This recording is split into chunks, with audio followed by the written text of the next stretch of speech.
오늘이 이제 개국 2일차인데요. 네, 뭐 준비된 것도 없습니다. 제가 지금 가만 보니까 내 유튜브에, 그, 정보란에도 하다못해 제 양력조차도 넣어놓지 않았더라고요. 아무 준비 없이 일단 시작을 했습니다. 물론 우리 이성훈 TV 리더께서 공간을 마련해 주셔서, 이성훈 TV를 통해서 석 달 동안 방송을 했습니다만은, 아직까지도 뭐 유튜브 방송은 뭐 거의 초짜입니다. 혹시 제가 이제 방송 중에 좀 실수를 하거나 그렇다 하더라도 이해를 해주시고요. 또 시스템에 대해서 제가 또 처음 접하다 보니까 또 가끔 또 유튜브 방송이 시스템이 끊어진다든지 뭐 그런 경우가 생기더라고요. 예. 지금 방송 잘 나옵니까? 어떻습니까? 목소리 괜찮습니까? 괜찮으시면 그 소리가 낮거나 작거나 하는. 예. 하금영님 안녕하세요. 예. 잠종이님 반갑습니다. 제가 지금 목소리 어떤가요? 잘 들리면 한번 1번 눌러봐 주실래요? 좋습니까? 예. 예, 예. 제가 좀 목소리가 작아서, 또 아침에는 또 이 운전을 하고 또 출근을 또 하시는 분들 계시죠. 어저께도 우리 카우파파님 출근 중에 이렇게 듣는다고 이렇게 말씀을 하셨습니다. 운행 전 잠시 들어왔습니다. 10분 정도. 그냥 틀어놓고 그냥 운전하세요. 그래서 이런 생각을 해봤습니다. 아침에 6시에 이렇게 방송을 하니까 운전을 하시면서도, 임준수님, 반갑습니다. 김해 사세요? 예전 김해 장류입니다. 정광루님, 예, 안녕하세요. 막스님도 들어오셨네요. 막스님, 아직 여의도는 아니시죠? 예, 김성원님, 예, 반갑습니다. 아침에 운전을 하시면서도 편안하게 들으실 수 있는 방송이 되면 좋겠다는 생각도 했습니다. 뭐 데이터 자료 올려놓고 그러면 또 운전 중에 또 이렇게 보셔야 되고 그러면 또 궁금하면 보시게 되잖아요. 위험하니까. 그래서 오늘은 제가 무슨 생각을 했냐면요. 네, 틀어놓고 출근하십시오. 가오빠빠님. 이제 뭐 방송을 개국을 했는데, 이 정보란에 이렇게 보면, 어, 뭐, 적어도 살아온 인생의 약간의 일부분이라도, 저 사람이 도대체 뭐 하던 사람이야. 그리고 뭐, 천안함 이야기도 하고, 세월호 이야기도 하고, 또 이런 뭐 정치 시사 문제도 이야기도 하고 하는데, 뭘 하던 사람인가 하신 분도 계실 거예요. 그리고 이제, 우리 또 신상철 TV에 가족분이 되시면, 또 기본적인 그런, 서로의 정보는 좀 알아야 되지 않을까. 그래서 이제 그런 얘기를 좀 준비를 해봤고요. 마찬가지로 제가 살아온 이력의 일부를 이렇게 공개적으로 까게 되면 우리 가족분들께서도 저한테 알려주셔야 됩니다. 지금은 이제 화면상에 그 내용이 없지만 제 이메일 주소가 나중에 저 올라가게 될 겁니다. 그러면은 저희 가족 되시면은 이메일로 간략하게라도, 왜냐면 지금까지 서로 살아온 뭐 이렇게 이 시간에 이렇게 방송을 들으신 분들은 뭐 젊으신 분이라도 한 40대는 되시지 않겠습니까? 그리고 50대, 60대 분들이 제일 많으실 것 같아요. 그러면 이제 뭐 같이 이제 살아온 연륜도 비슷하고 그러면 또 아침에 또 일찍 일어나시고, 그러니까 또 그러면 이렇게 쭉 경험을 하셨고 또 그런 전문 분야들이 계십니다. 예. 그럼 또 서로가 공유할 수 있는 부분도 있고요. 또 자문을 구할 수 있는 부분도 있고 하기 때문에 그런 부분에 간략한 부분을 또 이메일로 저한테 주시면 저한테는 좋은, 예, 그런 또 동반자가 될 수 있을 것 같습니다. 아침 뉴스 간략하게 몇 곡지만 제가 한번 준비를 해봤는데요. 우선 뭐 첫 번째로 미나리, 그죠? 예, 배우 윤여정 아카데미 6개, 예, 후보에 노미네이트 됐다는 소식이 들어왔어요. 그래서 작품상, 감독상, 각본상, 나무주연상, 예, 여우조연상, 음악상, 이 6개. 그 중에 이제 윤여정 씨는 윤여정 배우는 여우조연상 후보로 굉장히 유력시 되고 있지요. 예. 기생충은 이제 그 당시에도 작품상, 감독상 등 해서 4개 부분에서 수상을 했습니다. 그죠? 그래서 이번에 미나리가 6개 중에서 몇 개를 수상하게 될지가 초미의 관심사인데 4월 25일 날 시상식을 하죠. 그래서 4월 25일 날 때가 됩니다.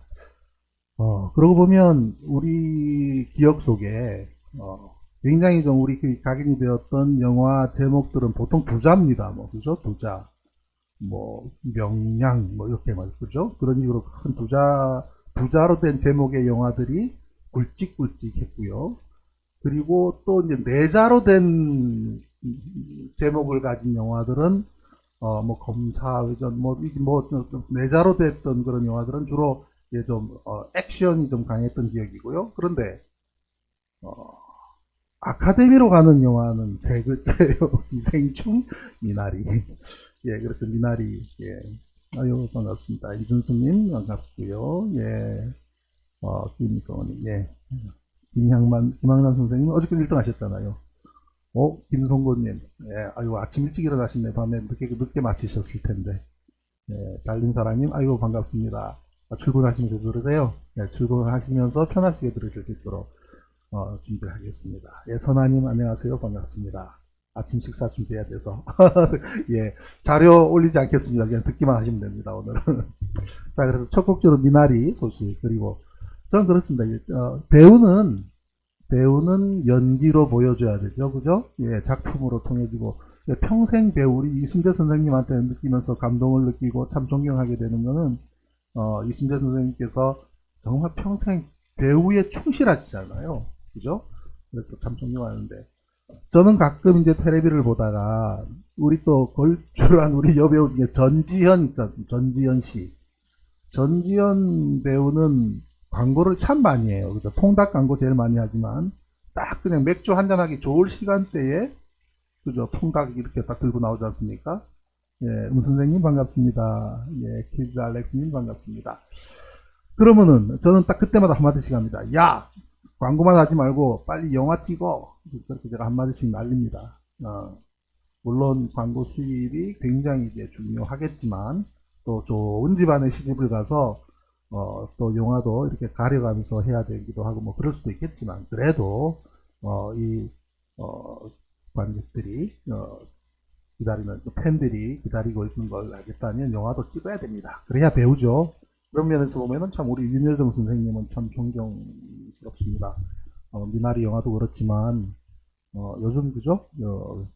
TV에서도 그죠? 그 윤식당 전에 또 히트를 쳤지만 물론 나영석 PD하고 참 호흡이 잘 맞았습니다만 또 지금 또 진행하고 있는 윤스테이 예, 그 프로도 그렇고요. 정말 참 존경스럽습니다. 자, 첫 곡지 우리 미나리 소식 잠깐 드렸고 두 번째는 미얀마 소식 한번 또 미로 갑니다. 미얀마의 임시정부 국제대표께서 미얀마는 전쟁 중이다. 그리고 반드시 이길 것이라고 이야기를 하셨어요. 미얀마 요즘 보면 어떤 생각이 드십니까? 우리 그때 80년도에 우리 광주의 그 비극이 고스란히 떠오르지 않습니까? 며칠 전부터는 광주보다도 더 지금 심각하게 흘러간다라는 느낌 들면서 또 한편으로는 그래도 우리는 화가 나서 우리는 그냥 우리도 총을 들었는데 저 국민들은 왜 저렇게 순박하고 왜 이렇게 착하고 왜 저렇게 참 그럴까 하는 생각이 좀 들기도 하지 않았습니까? 그런데 어저께 이제 미얀마 임시정부 국제대표가 그런 얘기를 했습니다. 미얀마는 전쟁 중이고 반드시 이길 것이다. 더 이상 쿠데타의 역사를 미래 세대에 넘기지 않겠다라고 말했습니다. 더 이상 쿠데타의 역사를 미래 세대에 넘기지 않겠다 이 말은 거의 전쟁 선포나 다름없지요. 예, 전쟁도 불사하겠다. 무기를 드는 것도 불사하겠다는 그런 말로 들려서 참 걱정도 큽니다. 예, 아무래도 군부와 맞서서 싸운다는 게 쉬운 일이 아니지 않습니까? 자, 첫 꼭지 미나리, 두 번째 미얀마, 세 번째 꼭지도 미로 시작합니다. 미국인. 우리 미국인도 좀 이번 미얀마를 보면서 미 국민들이 한번 곰곰이 좀 생각을 해봐야 된다고 저는 생각을 해요. 물론 미얀마 사태 배후에 미국이 있다는 얘기는 전혀 아닙니다. 전혀 아닌데 그 오랜 역사 동안 개발도상국가, 그리고 민주주의가 제대로 토착화되지 못한 그런 환경에 있는 나라들 거의 대부분이 그 과거에 미국의 정보기관에 또는 군부에 그런 사주를 받아서 군사 쿠데타의 역사들을 다 겪게 됩니다. 브라질이 그랬고요, 아르헨티나가 그랬고요, 칠레가 그랬습니다. 그로부터 20년, 30년, 40년이라는 세월 동안 군부 독재, 군사 독재에 피폐해졌고, 물론 미국 입장에서는 공산화를 막는다는 명분을 가지고 있었지만 그 한 나라와 국민과 개인과 모든 사람들은 정말 겪지 않아야 될 고통과 고초를 겪어야만 했습니다. 그 연장선상에서 본다면 지금 미얀마 뒤에는 중국이 배후가 될지 러시아일지는 모르겠습니다만은 지금 유엔 안보리에서 이야기하고 있는 부분에도 러시아와 중국이 이번에 최근에 마지못해서 동의를 했지 않습니까? 그런데 몇 가지 표현에 있어서도 그런 거를 코멘트를 하고 할 정도로 아무튼 이런 강대국들의 그런 논리 이제는 그저 제발 그러지 말아주셔야 좀 좋겠고, 우리 미국민들도 그런 면에서 지금 현재 미국이 어떻게 역할을 할 것인가에 대한 고민이 좀 깊이 했으면 좋겠습니다. 그래도 세계 경찰국가 아니겠습니까, 미국이란 나라가. 그래서 아침 뉴스 꼭지를 잠깐 다뤄봤고요. 오늘 제가 그냥 편하게 말씀을 드리고 싶은 것이 뭐냐면, 저 사람이 뭘 했던 사람인가, 천안함 얘기도 하고, 뭐 세월호 이야기도 하고, 또 정치 시사 이야기도 하고 하는데, 그냥 지금까지 왔던 이야기 한번 해보고 싶어요. 왜냐면, 이제 방송을 이제 어저께 개국을 했지만, 그래도 어떤 일을 해왔고, 또 앞으로 어떤 일 하고 싶은 얘기를 하는 거는 기본적인, 예의라고 생각이 들고요. 또, 제가 인사드리면서 소개를 좀 드리고 싶은 생각이 듭니다. 저는 이제 해양, 해군, 해운, 이렇게 이제 제 인생의 스타트는 해양, 해운, 그리고 해군, 또 그리고 조선, 이렇게 선박 관련. 참 인생이 말이죠. 10년 단위로 이 변곡점이더라고요. 10년 단위로. 참 기가 막히게. 10년 단위로 역마살이 낍니다. 예. 그게 1982년에 제가, 82학번인데요. 아니야, 7, 8학번이구나. 7, 8학번입니다. 저는 7, 8학번. 원래는 77인데, 77년 학번이어야 되는데, 한 해 재수를 해서요. 7, 8학번으로 한국해양대학에 입학을 했습니다. 항해학과에. 그러니까, 58년 개띠거든요. 58년 개띠. 네. 우리 가족분 중에 58년 개띠 있을까요? 아무튼, 7, 8학번으로 입학을 해서 82년에 졸업을 하자마자 해군 중위로 이제 해군 소위로 갔죠. 해군 소위로 이제 ROTC이기 때문에 해양대학은 ROTC입니다. ROTC가 되는 이유는 만약에 국가가 전쟁을 한다든지 뭐 그런 일이 발생하게 되면 바로 차출 1순위입니다. 왜냐하면 군수물자를 배로 실어 날라야 되기 때문에. 그래서 해운, 해양 관련 학과에 있는 학생들은 ROTC를 겸하게 됩니다. 네, 그래서 해군 ROTC로 했다가 이제 졸업과 동시에 저는 이제 해군에 차출됐습니다. 졸업생들이 다 해군에 가진 않아요. 우리 350명 졸업을 해서 그 중에 50명 군대 가는데 그 안에 들어갔습니다. 뭐 일설에는 군사학 성적으로 이렇게 훑었다 그러는데 뭐 그렇게 잘한 것도 아닌데 이제 뭐 하여튼 뭐 해군에서 뭐 필요하다 그래서 갔습니다. 그래서 해군 소위 때는 제가 진해에서 근무를 했습니다. 김 선생님. 김 선생님, 10년, 예. 그래서 이제 그 진해에 가서 한국 함대에, 전남함이라고 있었습니다. APD함이라고 이제 고위함인데, 천안함보다는 조금 큰 거예요. 천안함보다 조금 큰데, 그 배에서 제가, 항해장교를 했습니다. 항해장교도 하고, 정훈, 이런 거를 맡아서 이제 전을 하다가, 5월달에 이제 인천 5회 역사로 발령이 났는데 그 당시에는 인천이 5회 역사였습니다. 지금은 현재는 평택 2회 역사로 불리고 있는데 평택에서 그 당시에는 인천이 5회 역사였고 거기 소속된 대초함이라는 그 배가 LSM이에요. LSM. LSM은 랜딩십 미디움이라 그래서요.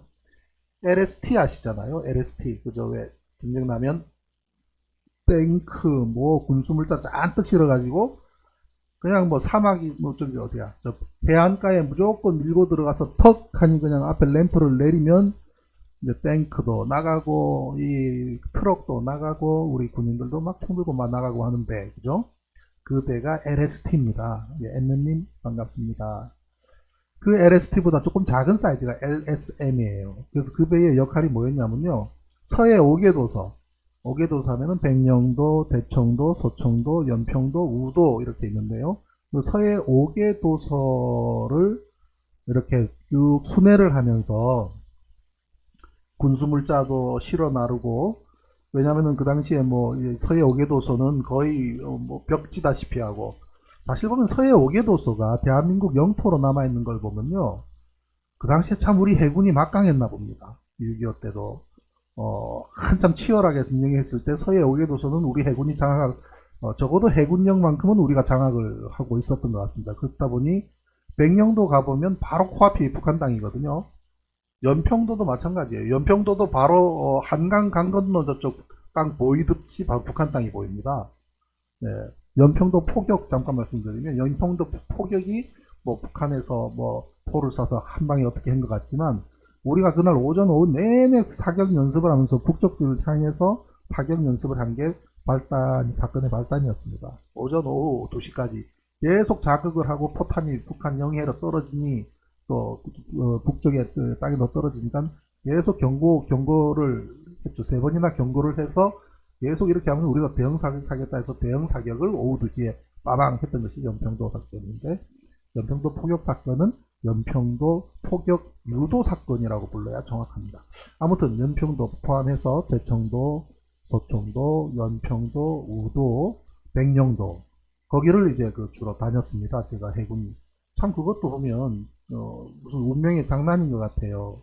이명박 맞춤형 인생을 살아온 첫 계기가 제가 해군 중위로 있으면서 LSM을 타고 백령도 바닷물을 밀고 들어가서 짐을 내리고 했던 경험을 제가 소위 때 했을 게 뭡니까? 소위 중위 그 기간 동안에. 네, 그러면 이제 또 한 번씩은 이제 우리 그 당시에 위문 공연이라고 그러죠. 위문 공연. 그 위문 공연은 이제 우리 연예인분들이 우리 국방부에서 이렇게 쭉 매기는 연예인 등급이 있습니다. 예를 들면 그 당시에 조용필 이런 특 A급의 연예인들은 이 위문 공연단에 포함이 안 됩니다. 근데 1급, 2급, 3급 이렇게 이제 순서로 나눠놨는데 그분들 중에서 이렇게 이제 국방부에서 이렇게 순회 공연하는 데에 가겠느냐. 그래서 아이고 우리 김성모님 대청, 소청, 백령 출동 많이 나갔습니까? 아유 해군이시네요. 아, 예, 반갑습니다. 그래서 연예인들하고 LSM에 이렇게 타고 이게 서해 5개 도서를 순회를 합니다. 그래서 공연도 하고 그러는데 그 좁은 데에 거기 연예인들 한 30명 타보십시오. 난리도 아닙니다. 예, 그러면은 이제 특히 여성 연예인들한테는 그때 뭐 오은주 이런 분들 이제 하셨었는데, 그리고 논두렁 받도록 아시잖아요. 우리 집에 뭐 조그만 다락방 그 노래.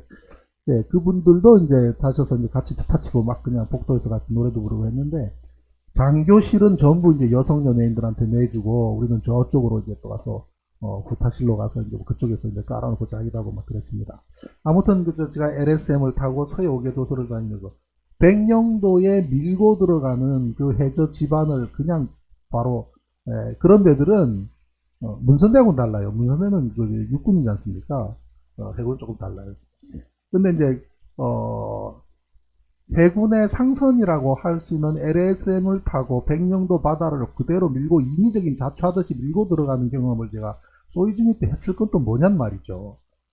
보통 배들은 보면 부두에 접안하지 않습니까? 그죠? 부두에 이렇게 접안하게 되는데 저는 그냥 뭐 전속으로 밀고 들어갑니다. 이 배는. 왜냐면 램프를 앞으로 턱 내려야.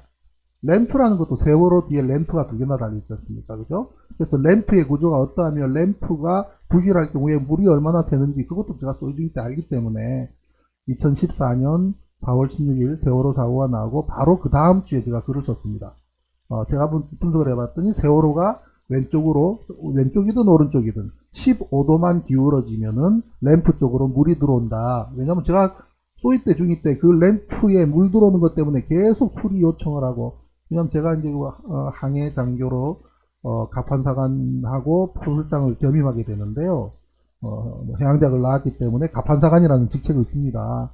그럼 갑판을 정비하고 이런 것이 책임인데, 램프가 세워서 그쪽으로 앞에 파도 맞을 때마다 램프의 옆에 있는 패킹이 하도 낡으니까 낡은 패킹 사이로 바닷물이 쭉쭉 들어온단 말이에요. 만약에 세월호도 그러한 것이 부실했다면 그쪽으로 15도 이상 기울었을 때 물이 막 들어왔을 거다라고 추정이 가능했던 부분도 제가 쏘일 때 경험을 했기 때문이고, 사실 그 배에 1등 항해사가 한번 진술했죠. 밤에는 바깥에 불빛이 들어올 정도로 램프에 이 패킹이 부실했다라는 얘기를 했었습니다.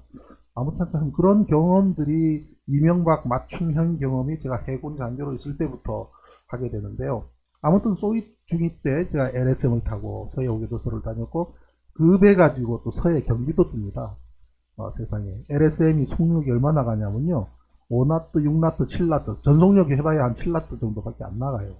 그러면 어느 정도 수준이냐면 자전거 천천히 가는 속도. 그래서 인천에 빠져나가서 서해로 나가다가 조류가 셀 때는 아예 그냥 안 갑니다. 왜냐면 조류 셀 때 조류 맞으면서 가면은 제자리 서 있기 때문에 그냥 차라리 그냥 뭐 앵카링 하고 있는 게 나을 정도로, 괜히 기름 써가면서 달려봤자 뭐 가는 것도 아니고 안 놔두는 것도 아닌 것보다는 그냥 있는 게 낫다고 할 정도로, 예, 그랬던 배인데요. 그 배로 경비도 뛰었습니다. 서해 경비.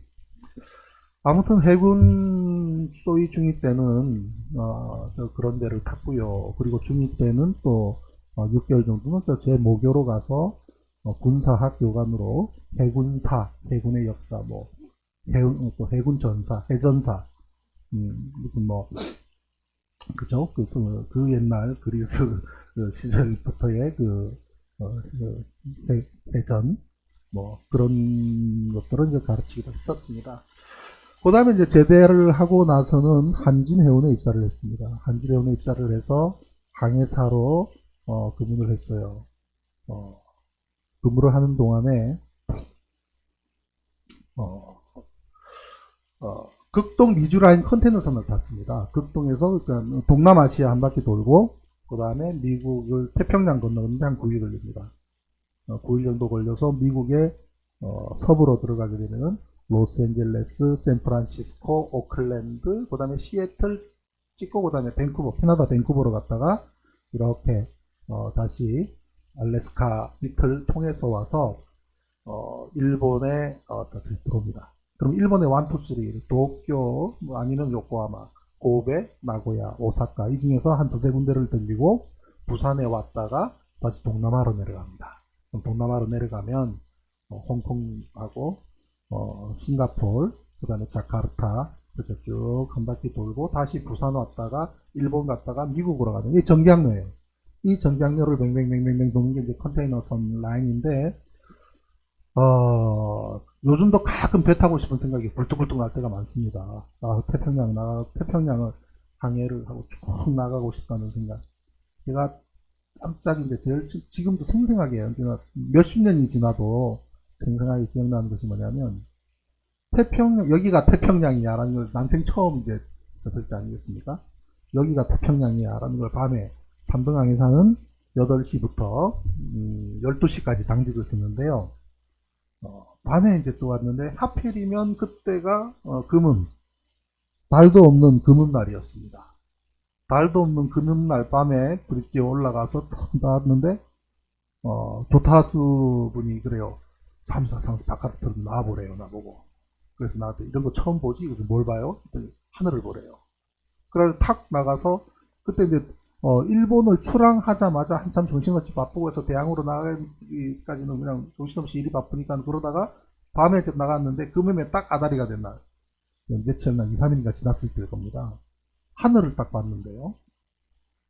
태평양에서 보는 하늘은 어떨까요? 하늘이 하얀 색깔입니다. 하늘이. 달이 없는데, 달이 없으니까 하늘이 하얀 색깔입니다. 그 하얀 색깔이 뭐냐? 저거 별입니다, 별. 태평양이니까 얼마나 공기는 맑고 깨끗하겠습니까? 그죠? 예, 그리고 달이 없으니까 깜깜한 하늘에 별들이 마치 이렇게 대답될 겁니다. 까만 천을 펼쳐놓고 쌀은 한 가마니 가지고 와서 쌀을 쫙 뿌려놓으면 그게 하늘이었습니다. 예, 그렇게 이제 그죠? 예, 별들이 많았어요. 그걸 보면서 느낀 생각이 야, 참 인간이 우리가 이 안에서 살고 있는 것이 얼마나 미천하고 얼마나 작은 존재인가 뼈저리게 느끼게 해줬던 그 밤하늘이 가끔 한 번씩 생각나고 또 거기를 항해하던 생각이 나긴 합니다. 제일 이제 고달팠을 때가 이제 알래스카 밑으로 돌아올 때인데요. 거기는 뭐 여름이고 겨울이고 없습니다. 알래스카 밑은 언제나 그냥 어마어마한 파도가 막 치게 되는데 배가 3박 4일을 통과하는데 3박 4일이 걸리는데요. 이 일본 초랑에서 미국까지는 한 9일 걸립니다. 9일이 걸리지만 알래스카를 통해서 내려올 때는 알래스카 밑을 지나는 데만 3박 4일 걸려요. 그 3박 4일 동안 배가 딱 이렇습니다. 하늘만 보였다가 바다만 보였다가를 계속 앞으로 푹 빠지면요. 컨테이너 선이 이 갑판 아래로 7단을 싣고 갑판 위로는 4단을 싣습니다. 그럼 14층짜리 건물인데 아래는 7단, 위로는 4단. 근데 이 큰 거대한 컨테이너선이 앞을 푹 파고 들어가면 바닷속으로 푹 들어갑니다. 선수가 물속으로 푹 들어가요. 그리고 뜰 때는 푹 올라가서 하늘밖에 안 보여요. 그걸 3박 4일 한다고 생각해 보십시오. 그러면 이 좌우로 움직이는 건 어떻게 되느냐? 45도 넘어갑니다. 왜냐하면 이거를 잴 수 있는 게이지가 힐링 게이지라 그래가지고요. 딱 오른쪽으로 45도, 왼쪽으로 45도 이렇게 딱 돼 있어가지고 추가 왔다 갔다 하는데 이쪽 가서 딱 들어붙고 저쪽 가서 딱 들어붙으니까 무조건 45도 넘었다는 거죠. 그러면은 거기서 어떻게 당직 쓰냐면요. 오른쪽에 끈 묶어놓고 이게 핸드레일 앞에 묶어서 끈을 묶어서 내 허리에 묶고 다시 왼쪽에다가 끈을 묶어야만 이 당직이 가능합니다. 네, 김경태 선생님 안녕하세요. 반갑습니다. 네, 걱정하시지 마세요. 저 암도 다 나왔고요. 2018년에 대장암도 완전히 완치를 했고 네, 열심히 살고 있습니다. 너무 걱정하지 마십시오. 이렇게 방송도 하지 않습니까? 네, 그래서 이제 알래스카를 내려오면 그때는 내가 이번에 들어가면 무조건 배 때려 칠 거다 그 생각을 합니다. 배 때려 칠 거야 그래요. 근데 막상 또 항구에 들어오면 그 순간 다 잊어버리죠. 네.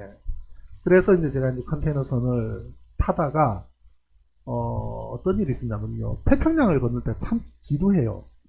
9일 동안 바다만 보고 9일 동안 이렇게 항해를 하니까 그 기간 동안 제일 많이 하는 것이 선박에서는 항해사, 기관사, 또 뭐 선장, 기관장, 그러니까 이제 고위층에 계신 분들, 선장, 기관장, 1항사, 1기사, 2항사, 2기사까지는 이렇게 주로 마작을 합니다. 마작을 이렇게 해군에서도 참 마작을 많이 했는데 저는 이제 그걸 배우기가 싫더라고요. 그래서 그런 것에 마작 또는 훌라 이렇게 하게 되면 훌라야 뭐 한 번씩 장교들 뭐 재미삼아 하기는 하고 그래서 해군 훌라 유명하지 않습니까? 그런데 그거는 재미삼아 하는 거고요. 마작은 시간도 많이 이제 걸리게 되지만 또 뭐 금전적인 그런 것도 오고 가기도 하고서 저는 그게 싫었습니다. 그래서 내가 무조건 당직 쓸 테니 마작들 열심히 하시라고 해서 저는 당직 전문에서 군에 있을 때도 그 당시에 제가 대추함이라는 그 LSM을 탔을 때에 이 함장님, 부장님, 작전관 이분들을 지금도 만납니다. 지금도 1년에 꼭 한 서너 번은 만납니다. 만나서 이렇게 가볍게 같이 식사도 하고 술도 한 잔씩 하고 그렇게 지내고 있습니다. 그분들 그 당시에 열심히 마작하시라고 저는 계속 브릿지에 있었습니다. 그냥 뭐 책 한 권 갖고 올라가면 뭐 바다 위에 배는 떠 있으니까 가서 뭐 책 한 권 다 읽을 정도까지 어떤 때는 뭐 12시간도 당직 독서를 했습니다. 뭐 졸다가 앉아가지고 그러고 그게 이제 그렇다 보니까 마작을 군에서 그 마작을 안 배우다 보니까 바다에 나가서도 그때도 마찬가지였어요.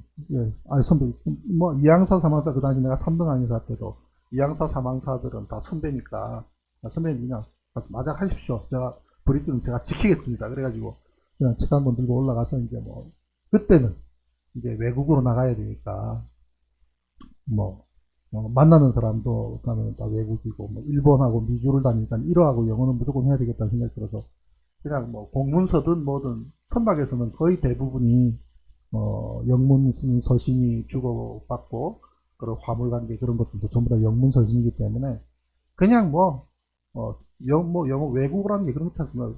아무 무대뽀로 외우는 거 말고는 뭐 없지 않습니까? 그래서 펼쳐놓고 그냥 외우는 거예요. 그냥 아무 생각 없이 외우는 거죠. 문장이 좋으니까. 그냥 공문서라는 것이 이게 문장이 딱 서식이 갖춰져 있지 않습니까? 그래서 뭐 그런 공부를 하다가 한 번은 그것도 지겹지 않습니까? 지겹다 보니까 어떻게 하냐면 태평양을 가면요.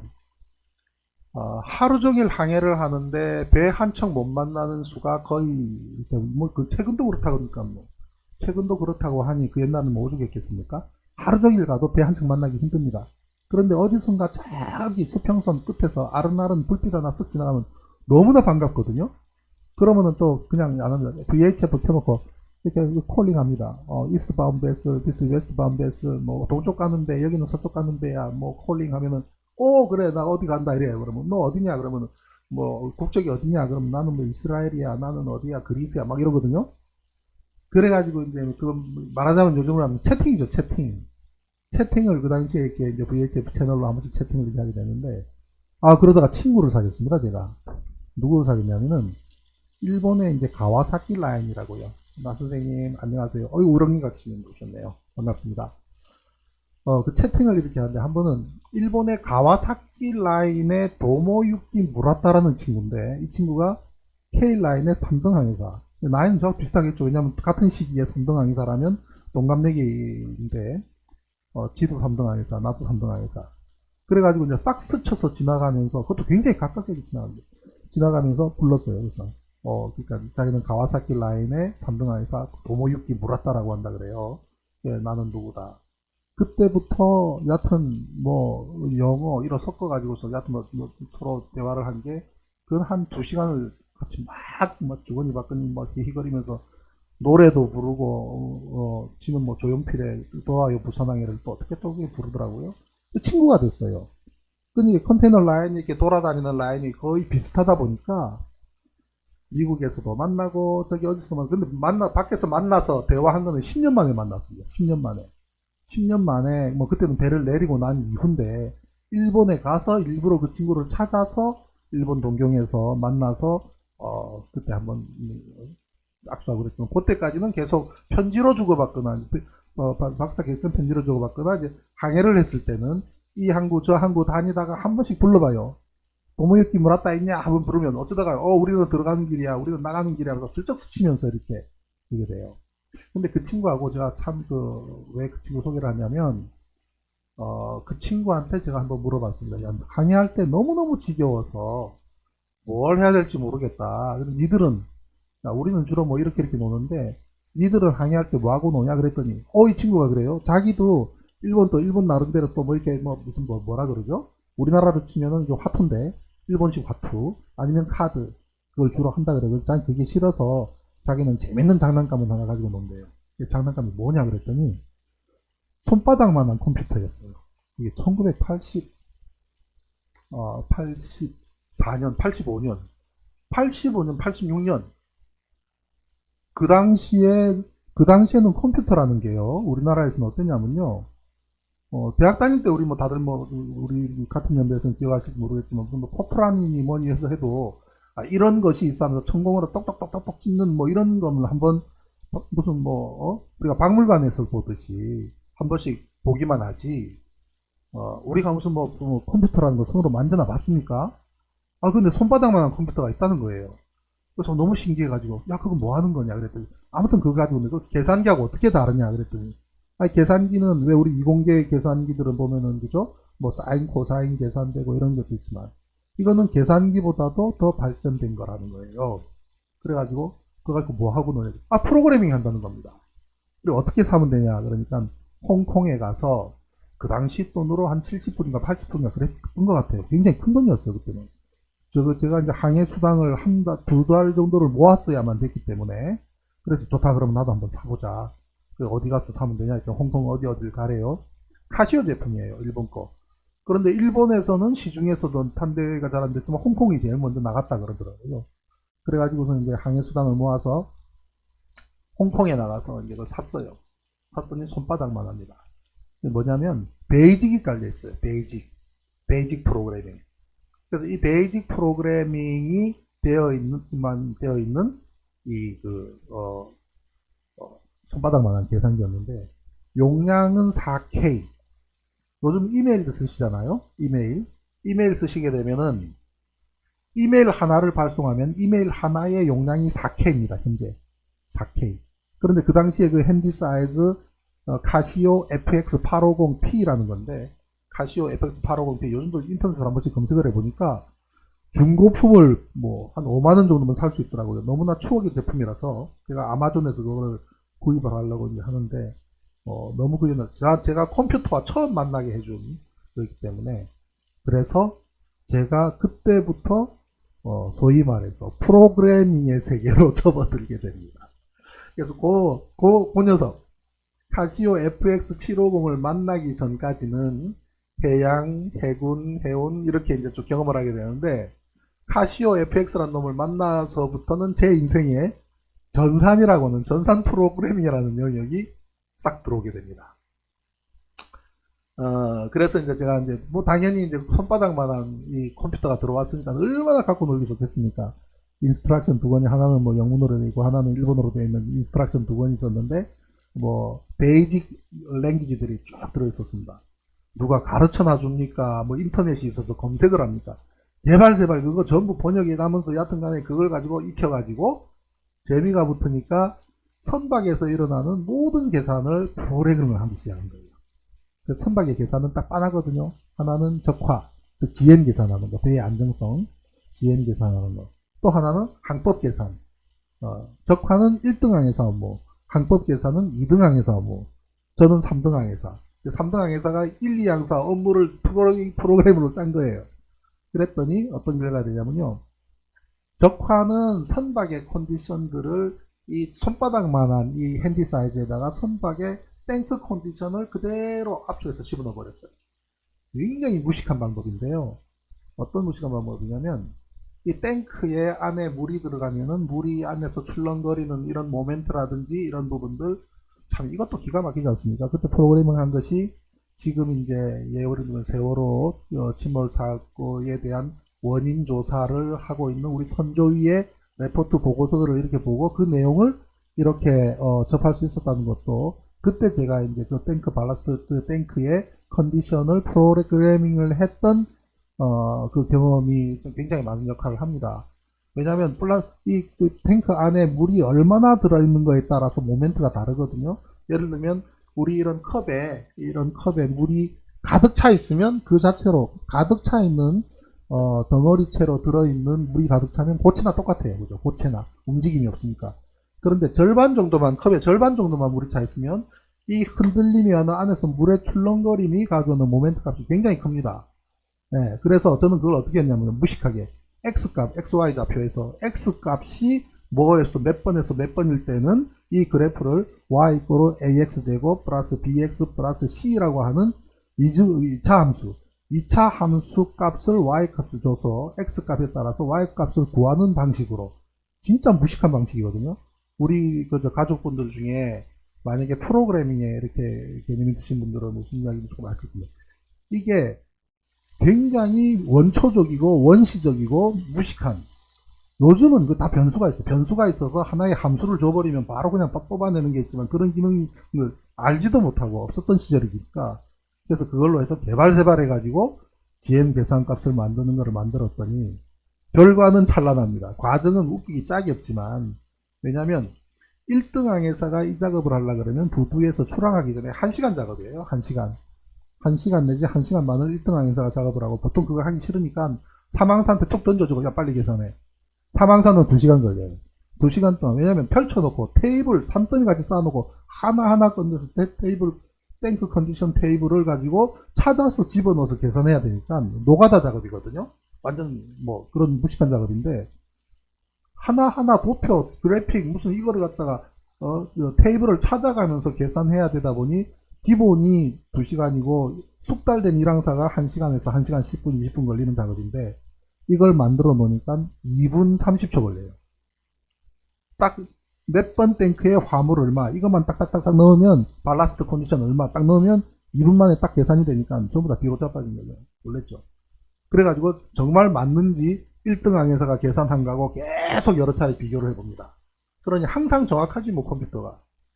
그래가지고 그때부터는 두해 선배인데 1항사가. 1항사가 딱 계산하고 손잡고 나가서 저기 LA 3등 항해사는 컨테이너선 타면은 부두 구경 잘 못합니다.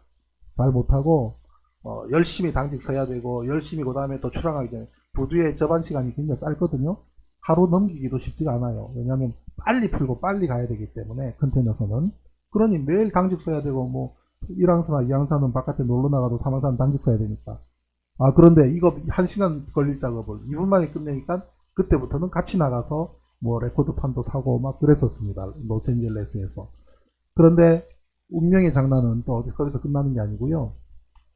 우리 본사에서 알게 됐습니다. 왜냐하면 이렇게 배에서 로테이션이 되면 우리 항해사들도 또 이 다른 배로 옮기고 휴가 가고 하면서 본사 갈 때마다 야 저거 뭐 코리아 원일선 그 배에 사망사나 뭐 이상한 거 들고 와가지고선 프로그래밍에서 적하 계산이 2분 만에 끝나 뭐 이게 소문이 나니까 본사에서 연락이 와가지고 배를 내렸는데 전산실로 오라는 거예요. 그래가지고 이제 한진해운 전산실로 갔습니다. 갔더니 도대체 뭘 만들었길래 그런 흔할리냐 그래요. 그래서 이제 전산실 전산 직원들 쭉 앉혀놓고 제가 이제 앞에서 이 브리핑을 했습니다. 탱크 컨디션이 어쩌고 저쩌고 이렇게 펼쳐놓고 이거를 쭉 해가지고선 이렇게 해서 이 Y 값을 모멘트 값을 구하는 계산을 뽑았다 했더니 그 사람들은 전부 코볼 전문가였어요. 코볼. 대학에서 전산학을 전공하고 그 당시에 코볼 가지고 프로그래밍을 하고 해운회사를 운항하는 시스템을 짜던 전산 전문가들인데 선박에서의 업무를 개발세발 손바닥만한 이 카시오 FX 가지고 짜낸 거를 이야기를 듣더니 전부 그냥 막 배꼽을 잡고 웃는 겁니다. 너무 무식한 방법이니까. 이거를 막 탱크 컨디션을 쭉 쪼개가지고선 y 이거로 ax 제곱 플러스 이걸 갖다 찾아가지고선 집어넣는 방식으로 하니까 방식도 참 기발했지만 어떻게 그 생각을 했냐면서 전부 박장대소라는 겁니다. 그래가지고선 로직을 다 가르쳐 주니까 이제 그걸 가지고 자기들 나름대로의 선박에 적용할 수 있는 프로그래밍을 만들겠다 그래요. 그러면서 저보고 전산실에서 근무하라는 겁니다. 그래서 싫다고. 내가 못하러 나는 항해를 전공을 했는데 내가 하고 싶은 거는 그 다음에 배 타다가 성장하고 그 다음에 제 그 당시의 꿈은 또 크루즈 유럽의 크루즈선 선장을 하고 싶었거든요. 그래서 크루즈선 선장까지 해야 되는데 난 배 타고 싶다고 싫다고 난 전산실이 싫다 그랬죠. 왜냐면 제가 왜 그 전산만 전공한 사람들한테 섞여가지고 괜히 구박받아가면서 또 그 해야 되냐 말이죠. 그래서 싫다 그랬습니다.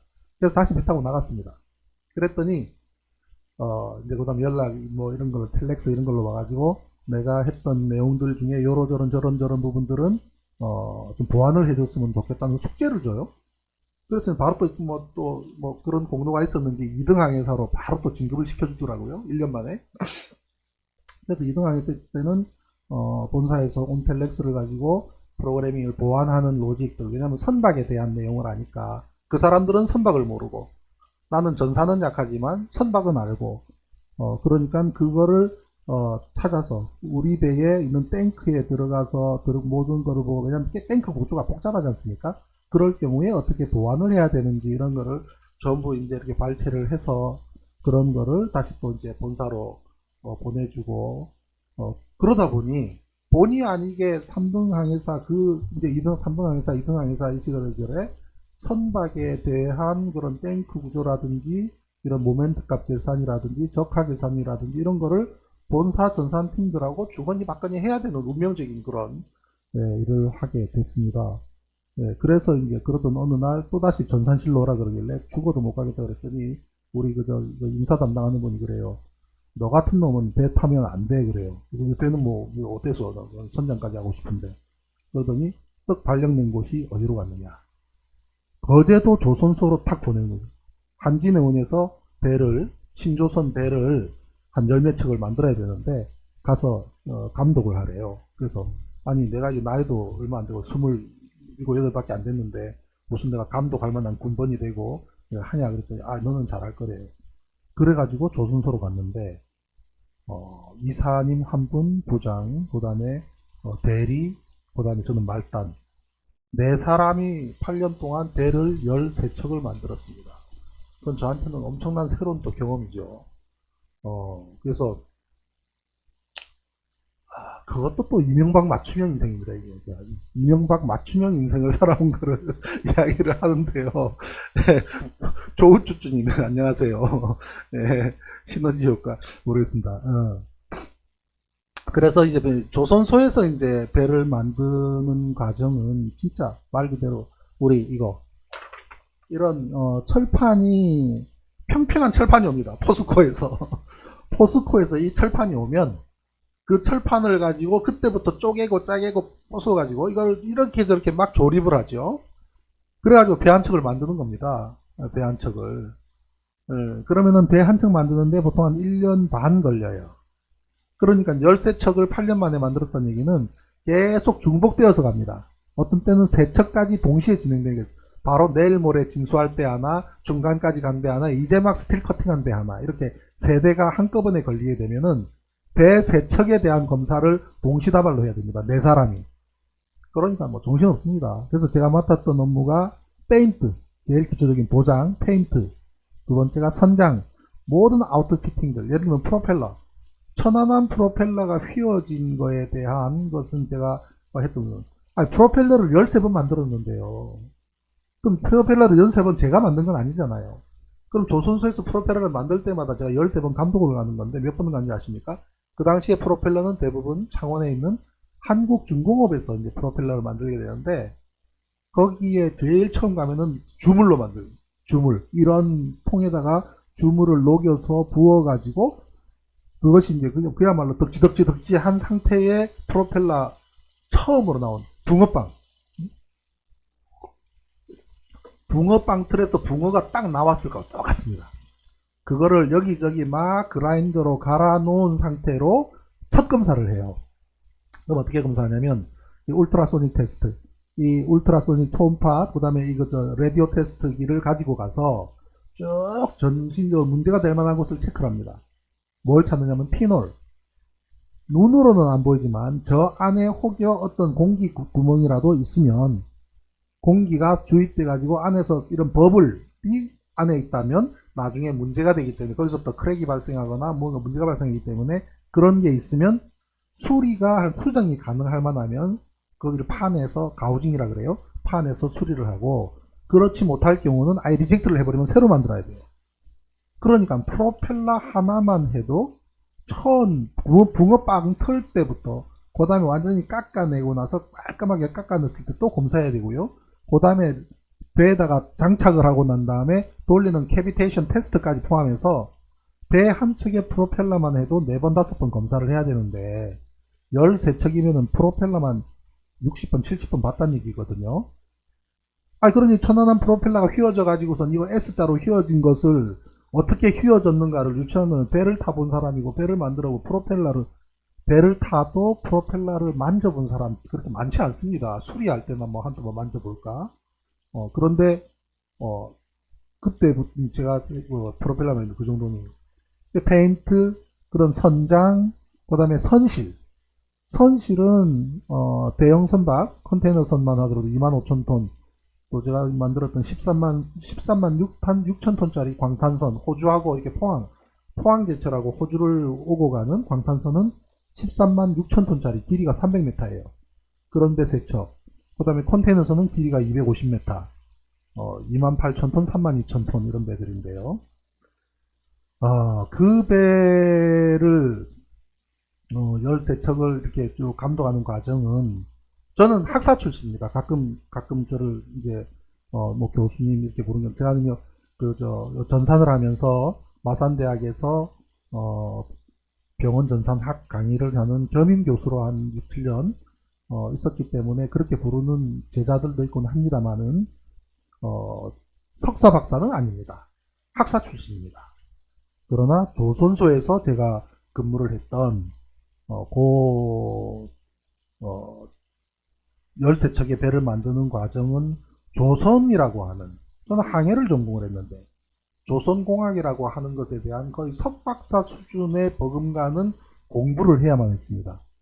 매일이 감독을 하는 일 돌아서면 바로 공부를 해야 되는 일하고 바로 직방입니다. 바로 제 사수님이 부산대 조선공학과를 나오셨던 정현수 소장님이라고, 그분 지금도 이제 종종 뵙는데 그분님 밑에서 빡세게 제가 공부를 했습니다. 그래서 익히고 나가서 검사하고, 그러니까 학습하면서 검사 감독 역할을 했죠.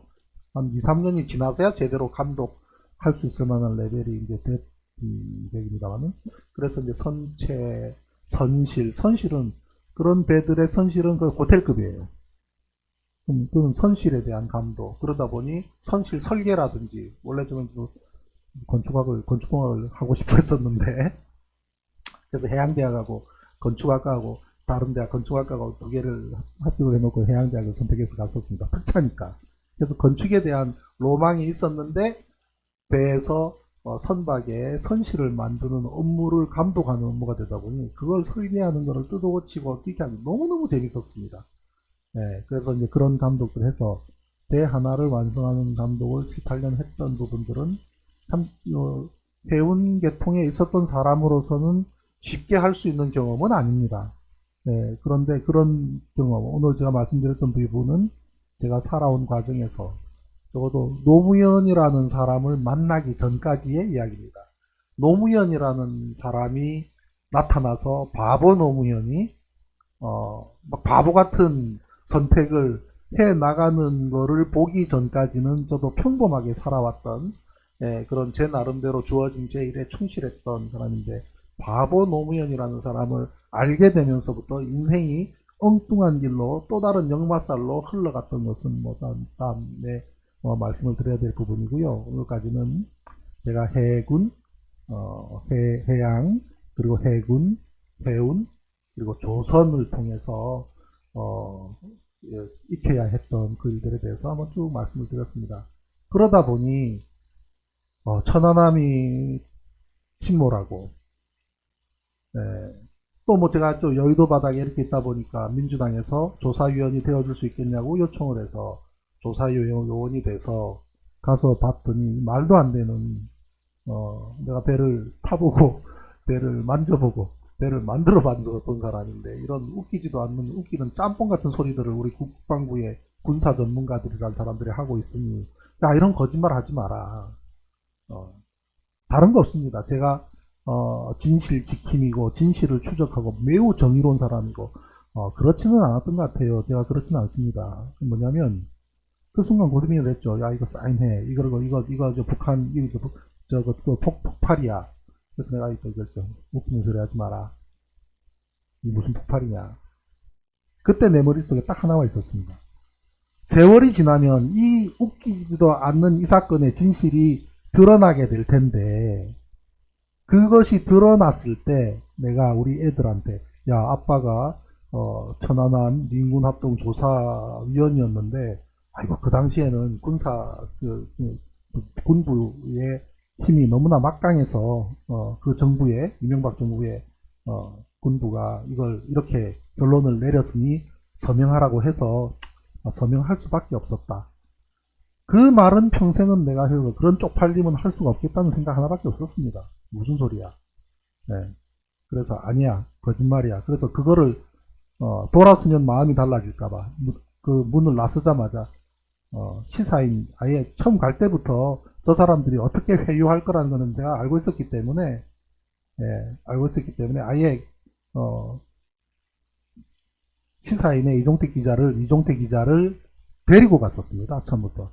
왜냐면 저 사람들이 나올 행보, 그 다음에 그 전부터 조사위원 될 때부터 딴지를 걸고 난리를 치고 그냥 배에 들어와서 감독을 하라고 무슨 말도 안 되는 욕을 할 때도 이놈들이 어떻게 할 거다는 걸 알았기 때문에 저는 시사인에 요청을 해서 이종택 기자랑 함께 갔었습니다. 왜냐면 제가 마음이 달라질까봐. 나오자마자 바로 이종택 기자한테 쫙 설명을 하고, 그리고 그 자리에서 바로 이해찬, 그 당시에는 이해찬 전 총리님, 그 당시에는 국회의원 아니셨어요. 그 당시에는 한명수 서울시장 후보의 선대위 본부장으로 계시는 이해찬 총리한테 바로 전화를 걸어가지고, 총리님, 이놈들 지금 천안함 이거 다 거짓말하고 있습니다. 내일 아침에 제가 풀 브리핑을 드리겠습니다. 라고 해서 천안함에 대한 고소고발로 이어지는 일로 이어지게 됐습니다. 그래서 오늘 제가 말씀드린 거는요, 해양, 해군 이런 분야에서 그나마 밑바닥에서부터 해왔기 때문에 천안함에 대한 또는 세월호에 대한 그런 분석은 운명적으로 주어졌지만 잘 할 수 있다고 저 자신 생각을 하고 또 그렇게 믿어주셨으면 좋겠고요. 또 그리고 반드시 밝혀내겠습니다. 제가 세월호를 이야기를 하는 것은 천안함하고 참 공통점이 참 많습니다. 별도로 제가 한번 말씀을 드릴게요. 천안함과 세월호의 다른 점과 공통점이 굉장히 많아요. 그리고 그것을 감추려고 하고 덮으려고 하고 은폐하려는 것도 똑같고요. 마치 해난 사고인 것처럼 포장됐지만 실제로는 엄청난 의도가 들어가 있는 것도 똑같고요. 사고 원인을 엉뚱한 대로 가져간 것도 똑같습니다. 그렇기 때문에 운명적으로 그거는 제가 들여다보지 않을 수가 없는 부분이고요. 그래서 오늘은 그런 부분을 제가 소개 삼아 말씀드렸습니다. 그래서 지금 우리 제가 화면에도 아무런 것이 없지만 제가 이메일 주소가 이제 올라가게 되면은 우리 가족 여러분들께서도 저한테 이메일로 어떤 분야에 계신지 한번 얘기 주시면 또 저도 이메일로 답을 하고, 그리고 또 제가 뭐 유튜브를 시작을 하지만 미흡한 점이 너무 많아요. 너무 많고 잘 모르고 그런 부분에 대해서도 조언도 해주시고 해주시면 참 좋을 것 같습니다. 그래서 근본적으로는 우리가 꿈꾸는 세상을 만드는 데에 저 혼자의 노력은 좀 안 되니까 우리 가족분들하고 얘기하고 서로 나누고 하는 가운데 하나하나 찾아갈 수 있으면 참 좋겠습니다.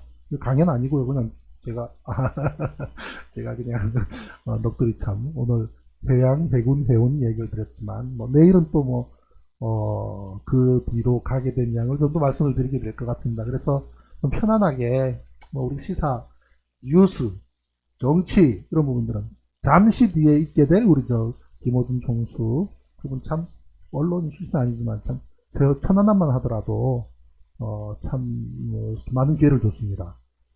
미국에 있는 교수님들도 와서도 낙검수를 통해서도 알리고 하는 걸 참 큰 역할을 하셨고요.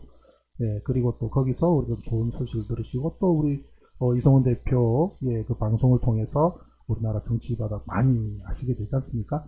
그래서 저는 아침 일찍 그와는 조금 다른 점이나 편안하게 얘기할 수 있는 시간을 만들어 가도록 하겠습니다. 오늘 제가 준비한 건 여기까지고요. 내일 아침에 다시 뵙도록 하겠습니다. 그래서 제가 화요일, 수요일, 목요일, 금요일 일주일에 4번만 아침에 하도록 하겠습니다. 아이고 고맙습니다. 아침께 들어주셔서.